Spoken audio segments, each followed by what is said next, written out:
네, 여러분 안녕하세요. 이번에 준역사 채널을 다시 재개한 서준석입니다. 우선 여러분들에게 이걸 찍게 된 이유는 사회를 가르치면서 느끼는 게 정말 많이 어려워하는구나 라는 걸 느끼고 있어요. 그래서 여러분들에게 이번에 시험 범위인 총 3가지를 한번 끊어서 내용을 빠르게 한번 교과서를 정리한다는 느낌으로 해보도록 하겠습니다.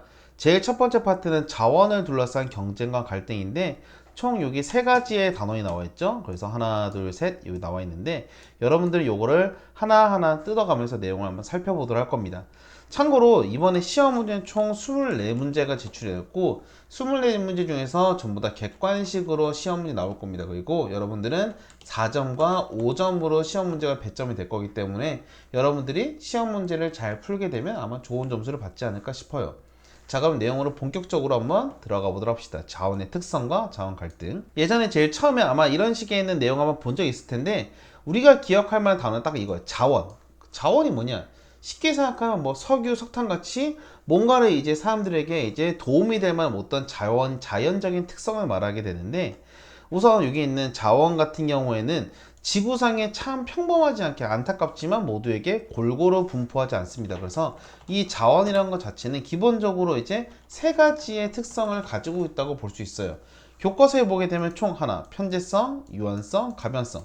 이런 거 중요하겠죠. 편재성, 유한성, 그리고 가변성.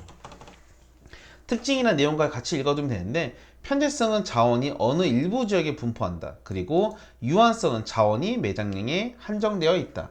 그리고 자원은 세상에 따라서 가치가 바뀐다. 예를 들면 석유라든가 석탄은 얘는 2000년 전에 옛날 뭐 돌 던지는 시대 같은 경우에는 아무런 의미가 없어.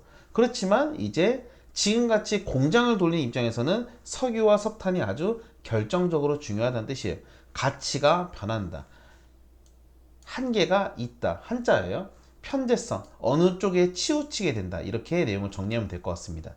자, 대표적으로 이 석탄과 석유가 있는데, 딱 봐도 석탄과 석유 중에 중요한 뭐가 있어요? 당연히 석유가 지금은 더 중요합니다. 물론 석탄도 중요하지 않다는 건 아니야. 그렇지만 석탄 같은 경우보다 석유가 뭐가 중요하냐면 바로 편재성이 상당히 심해요. 왜냐면 어느 지역에 아주 쏠려 있기 때문에, 대표적으로 사우디 같은 국가에 쏠려 있기 때문에 다른 국가들은 대부분 다 사들일 수밖에 없거든. 그래서 국제 이동량이 많은 게 특징이다. 자, 그리고 물 같은 경우에는 최근에 이제 물이 많이 부족해요. 우리나라도 최근 예전보다 많이 부족하다고 하지만 그래도 우리가 뭐 수도꼭지 틀면 물은 다 나오거든. 근데 아프리카라든가 일부 지역에서 물이 많이 부족하다고 해서 지금도 매우 심각한 문제로 들어가고 있답니다. 자, 넘어가서 이제 더 중요한 거죠. 식량전. 식량 같은 경우에는 쌀 그리고 밀이 들어가는데, 쌀은 사실 솔직하게 말하면 우리나라든가 아시아 지금 먹고 바로바로 생산하고 소비해서 끝. 그렇지만 밀 같은 경우는 왜 중요하냐면, 일부 지역이라도 전 세계에 조금씩 다 만들긴 하는데 대부분 전 세계에서 다 소비하는 데가 너무 넓어. 그러다 보니까 국제이기 영향이 많다. 자, 그러면 딱 보게 되면 석유, 밀 2가지가 중요하다는 걸 대충 알 수 있겠죠. 자, 넘어가서 이 자원을 살펴봤단 말이에요. 여러분, 자원을 살펴보고 나서 그러면 자원을 가지고 우리는 뭐 하냐면 바로 갈등이 발생하게 돼요. 왜냐면 아까 말했던 편재성 등 여러 가지 특성들 때문에. 그러다 보니 이 자원을 가지기 위해서 뭐가 등장하냐면 자원 민족주의가 등장하게 되는데, 자원 민족주의라는 뜻은 여기 밑에 있으니까 한번 읽어보면 돼요. 그래서 민족이라든가 국가가 나만 가질 거야, 나만 내 거 할 거야, 석유 석탄 내 거야, 이런 식으로 싸우는 게 바로 자원 민족주의인데, 그래서 대표적인 국가들이 만수르 국가인 사우디 같은 국가가 해당하겠지. 그래서 주요 산유국 너무 어려울 거여서 산유국은 석유를 생산하는 국가야. 그런 나라들이 이제 서로 우리끼리끼리 모여요. 그래서 우리까지 파티원, 쉽게 말하면 팀 만드는 거야. 그래서 석유 수출국 기구인 오펙 등을 만들어 가지고 석유 가격을 결정하기도 합니다. 물 같은 경우 어떤 차이점이 있냐면, 물은 위에서 아래에 떨어지게 되고 물은 없으면 우리 다 죽어요. 그러다 보니까 더 심각하게 받아들일 수 있는데, 최근에는 물 같은 경우에 국제하천, 예를 들면 중국에서부터 동남아시아로 흐르게 되면 메콩강 같은 경우에도 최근에 중국이 딱 댐을 만들어서 막아버리면 답이 없는 거죠. 그래서 국가 간의 갈등이 일어나는 것이 바로 국제하천이기도 합니다. 이런 예시들도 한번 여러 번 봐두면 좋을 거예요. 이런 예시들. 자, 넘어가서 이번에 식량인데, 이 식량 가지고도 할 말이 많아요. 식량 같은 대표적으로 우리가 쌀, 밀, 그리고 뭐가 있을까? 집에 대답해봐. 옥수수 등이 있겠죠. 근데 이런 것들이 우리가 먹지 않으면 다 죽어. 안 된단 말이야. 그래서 이 식량 자원 정말 중요한데, 식량 자원이 풍부한 국가들은 돈을 벌기 위해서 되면 바로 수출을 하게 되고, 이 수출하는 과정에서 누가 등장하게 되면 바로 국제 곡물 대기업이라는 어떤 이 단체가 등장하게 돼요. 왜냐면 얘네들이 중간중간의 과정에서 어떻게 하냐면 쌀이라든가 밀과 옥수수가 싼 가격에 있을 때 사들여다가 돈을 벌려면 어떻게 해? 비싼 가격이 올라가게 되면 팔아버리게 되는데, 이런 과정 속에서 뭐가 문제 생기면 이제 식량 자체가 원활하게 분배가 되지 않은, 그래서 식량 자체가 원활하게 분배가 안 되다 보니까 결국 식량의 문제가 심각하게 발생하게 되고, 이 문제 과정 속에서 가난한 국가들은 식량 값이 어렵다 보니까 더욱더 비싸게 사들이면서 식량 문제가 더 심각하게 올라가고 있다. 그래서 거기다 추가적으로 최근에는 기상이변으로 농장 생산물도 감소하고 에너지용 곡물도 많이 들어가다 보니까 예전보다 식량 문제가 더욱더 심각해지고 있어요. 그래서 나타난 게 바로 뭐냐? 자, 저번에 한번 얘기했다 영어 썼던 에그플레이션. 뜻 같은 게 여기 나와 있어요. 그래서 그대로 긁게 되면 이 내용 그대로 살펴보시면 됩니다. 농업과 지속적인 물가 상승을 뜻하는 인플레이션, 물가 상승이라는 뜻이에요. 그래서 이걸 가지고 지금 경제적인 전반적인 모든 물가가 올라간다는 것을 에그플레이션이라고 합니다. 자, 그 넘어가서 이런 문제들도 여러분들 그냥 놔두지 말고 꼭 풀어두면 좋을 거예요. 이런 거 넘어가서 두 번째, 자원과 주민생활 한번 살펴봅시다. 자, 두 번째, 이번엔 자원과 주민 생활이었는데, 자원을 가지고 잘 사는 국가가 있고 자원을 가지고 어려운 국가가 있어요. 대표적으로 만수르 국가 이런 나라들은 자원 가지고 이제 부자가 됐단 말이야.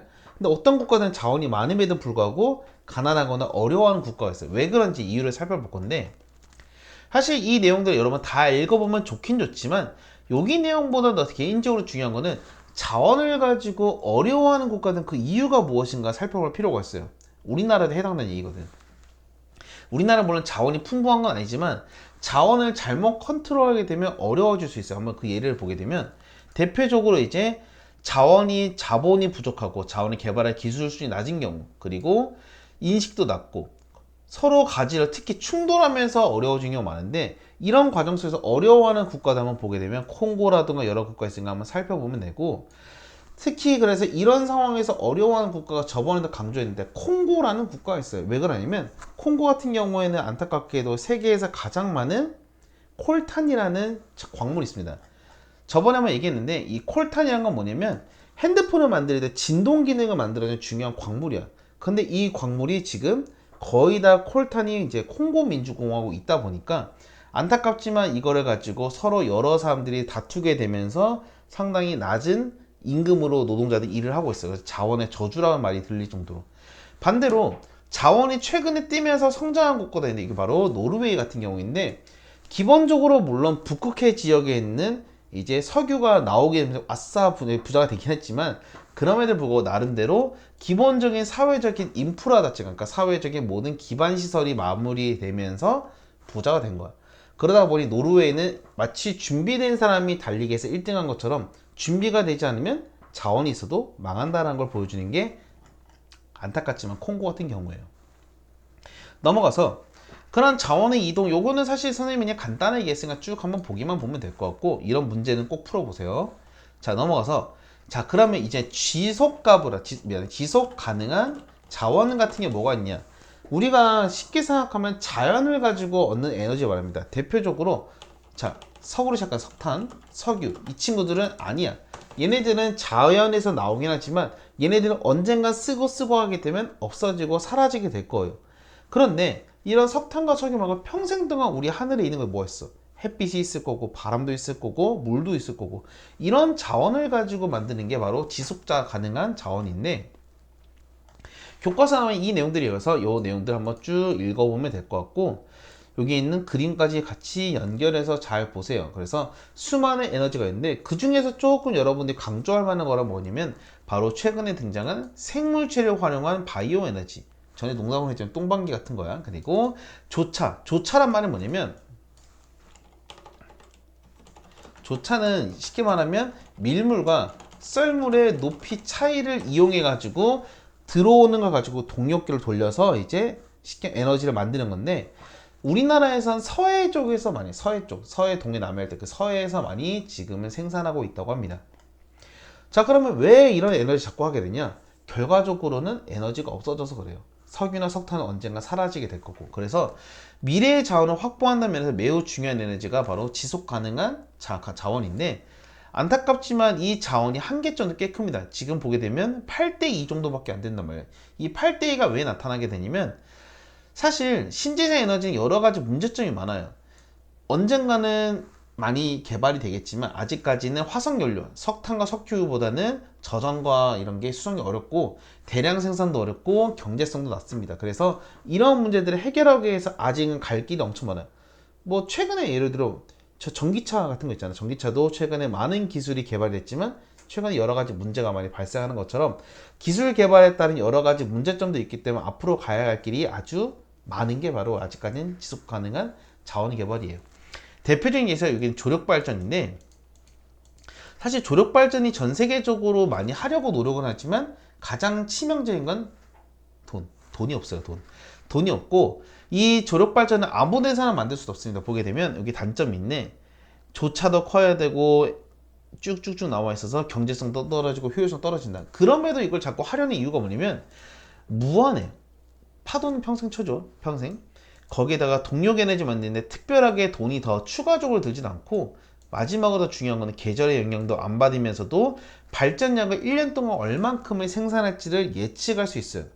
예를 들면 선생님의 월급이 어느 정도 100만 원이라고 치면 100만 원을 가지고 내가 매달 똑같이 돈이 들어오게 되면 얼만큼 전기를 써야지 예상이 가능하단 말이야. 근데 예를 들면 이번 달에 내가 10,000원 벌고 다음 달에 1,000만 원 벌어. 그러면 내가 다음 달에 얼마나 돈을 써야 할지 알 수가 없어. 불안하단 말이야. 그래서 항상 똑같은 평균치를 가지는 게 상당히 중요해요. 그래서 이런 것들이 조력 발전의 앞으로의 가능성은 있다. 물론 아직은 쉽지 않지만. 바이오 에너지도 워낙 중요하니까 한번 여러분 이런 내용들을 한번 살펴보면 될 것 같고, 자, 결과적으로 여러분들은 여기에 있는 지속 가능한 자원까지 총 해서 지금 3개의 단어를 마무리했는데, 자, 대단한 마무리 같은 게 중요해요. 그래서 대단한 마무리 잘 보게 되면 자원의 특성, 갈등, 미친 영향, 신재생 에너까지 여기 있는 빈칸들을 잘 마무리하면서 보면 될 건데, 예를 들면 첫 번째 빈칸 석유 이런 식으로 해서 내용을 마무리하고, 시험 공부할 때는 앞으로도 똑같이 얘기하겠지만 여러분들은 우선 교과서를 봐두는 게 좋아요. 근데 교과서 어떻게 보냐 모르겠다면 항상 하는 얘기지만 교과서의 진한색 글씨 위주와 여러분의 노트 필기했던 내용을 교차해서 잘 찾아서 읽어보길 바라고, 다 읽은 친구들은 각각에 있는 그림이라든가 추가 자료까지 잘 한번 봐두면 도움이 더 될 겁니다. 그리고 나서 이제 문제를 풀면 좋은 거죠. 물론 내가 기본 베이스가 깔려있으면 문제부터 풀어도 되고. 자, 우선 여기까지 하고 좀 이따가 이제 두 번째 단원인 이제 문화 파트를 들어가도록 합시다.